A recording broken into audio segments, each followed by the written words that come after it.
Na ako diri sa bukid. Pating tugnaw. Mura kong nasa Baguio. Guys, alas 5 pa lang guys, pero guys, napay adlaw. Pero grabe nakatugnaw. OMG, tugnaw kayo guys. Mura akong mamatay sa katugnaw. Pero siya, sanay naman ni siya. Sanay na ni siya sanay na siya sa tugnaw. Kay taga bukid manggod ni siya. Ako taga syudad manggod ko. Pero joke rato, duha bito mi taga bukid. Guys, tugnaw kayo guys. Mura akong mamatay sa katugnaw.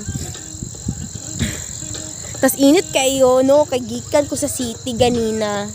Tugnaw kaayo. Ciudad pa jud. Ciudad digto ba, tapos bagura ko init kayo digto diri pug tugnaw kaayo. Gitugnaw ko. Tugnaw kayo. Mura kog mamatay sa katugnaw, pero joke ra to. O era jud ko. Nana dira Nayang moon. Ay, tong tik-tik ina mo gago ka. Yawa ning akong kauban. Yawa ning akong kauban sa likod daw abno. Nagani mo sa imo karon.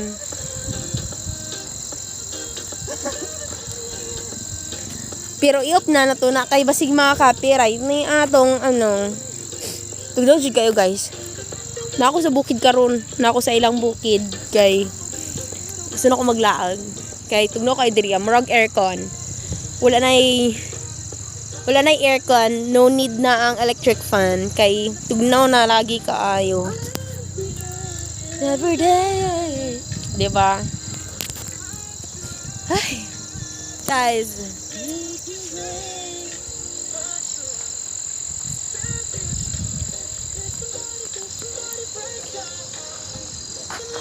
Labay mag-vlog nga nawang rapper mo di makita. Usa day gusto nimo Yan guys. Mo ni ako ang Papa na. Mo na akong lola. Papa na ko ni. Guys, so tanaw guys, so kung sa kanindot ang diri sa Danlag. Paano siya mabaliktad? Ayaw, di na din baliktad ni. Ayan guys. No. Na diri yung pangit na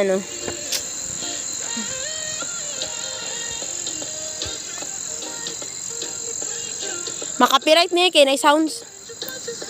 So,